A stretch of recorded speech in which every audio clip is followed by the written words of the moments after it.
প্রিয় ছাত্রছাত্রীরা, সোমনাথদার কোচিং সেন্টারে তোমাদের সবাইকে স্বাগত। আজকের ভিডিওতে থাকছে class 11 first semester subject Bengali. আজকের ভিডিও থাকবে তোমাদের কবিতা ঈশ্বরচন্দ্র বিদ্যাসাগর এর এমসিকিউ প্রশ্ন এবং উত্তর। তোমরা সম্পূর্ণ ভিডিও দেখবে এবং প্রশ্নের উত্তরগুলো অবশ্যই লিখে নেবে। এখান থেকে তোমরা ম্যাক্সিমাম প্রশ্ন কিন্তু পরীক্ষায় কমন পেয়ে যাবে।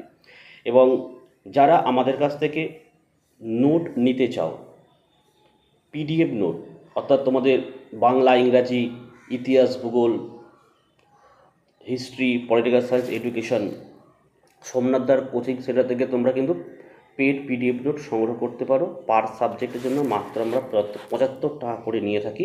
দেখো, এটা আমাদের হোয়াটসঅ্যাপ নাম্বার। যাদের লাগবে তারা এই হোয়াটসঅ্যাপে তোমাদের কোন কোন সাবজেক্ট লাগবে আমাদেরকে জানালেই তোমাদের সাথে আমরা কন্ট্যাক্ট করে নেব, নিয়ে তোমরা কিন্তু নোটটি সংগ্রহ করে পড়তে পারো। তো চলো আমরা আজকের ভিডিওটি শুরু করি।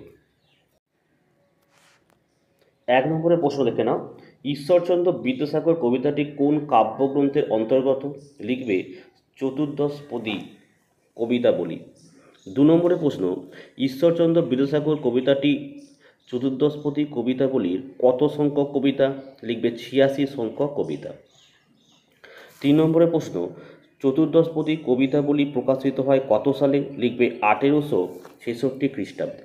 4 দেখে নাও, বিদ্যাসাগরকে দিনের বন্ধু মনে করত কারা? লিখবে যারা দিন তারা। 5 নম্বরের প্রশ্ন, কবির মতে ঈশ্বরচন্দ্র বিখ্যাত ভারতে কি হিসেবে পরিচিত? লিখবে এটা 86 সংখ্যক কবিতায় রয়েছে। আচ্ছা, 6 নম্বরের প্রশ্ন, কি সেবা তার সে সুখ সদনে? কার কথা বলা হয়েছে? লিখবে পর্বতের কথা বলা হয়েছে। 7 নম্বরের প্রশ্ন দেখো, হেমাদ্রি হেম কান্তি আম্লান কি? উত্তর লিখবে সূর্য কিরণে। 8 নম্বরের প্রশ্ন, পর্বতের প্রকৃত গুণ কে বুঝতে পারে? লিখবে যে পর্বতের সুবর্ণ চরণে আশ্রয় নেয়। 9 প্রশ্ন দেখো, মহাপর্বতের সুবর্ণ চরণে আশ্রয় পাওয়া যায় কিভাবে? লিখবে ভাগ্য বলে। 10 দানি বাড়ি নদী রূপ। নদীকে কবি কি বলেছেন? লিখবে বিমলা কিঙ্করী। 11 নম্বরের প্রশ্ন, তরুদল কি যোগান দেয়? লিখবে অমৃত ফল। 12 কিঙ্করী শব্দের অর্থ কি? লিখবে দাসী। 13 দেখো, তরুদল অমৃত ফল যোগান দেয় কিভাবে? লিখবে পরম আদরে। 14 দেখো, তরুদল ধারণ করেছিল কি? লিখবে দাস রূপে। 15 দেখো, 10 দিস ভোরে ফুলেরা কি করে? লিখবে সৌরভ ছড়ায়। 16 দেখে নাও, ঈশ্বরচন্দ্র বিদ্যাসাগর কবিতাটি কি ছন্দে লেখা? লিখবে পয়ার ছন্দে লেখা।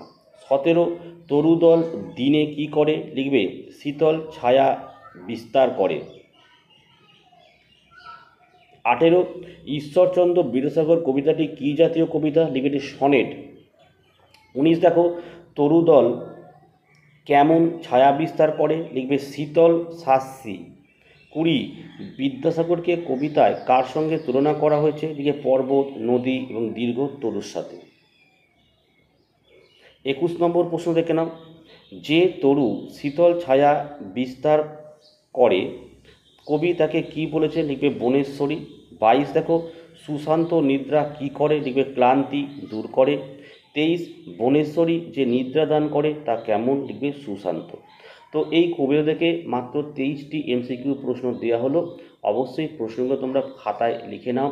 এখান থেকে তোমরা ম্যাক্সিমাম প্রশ্ন কিন্তু কমন পেয়ে যাবে। ভিডিও ভালো লাগলে একটি লাইক করবে এবং চ্যানেলে নতুন হলে চ্যানেলটিকে সাবস্ক্রাইব করবে এবং পাশে থাকা বেল আইকন প্রেস করে অল নোটিফিকেশনটাকে অন করে দেবে, যাতে আমি যখনই কোনো ভিডিও আপলোড করব সবার প্রথম যেন তোমাদের কাছে পৌঁছে যায়। তো আজকের ভিডিও আমি এখানেই শেষ করলাম। তোমরা প্রত্যেকে ভালো থেকো এবং সুস্থ থেকো।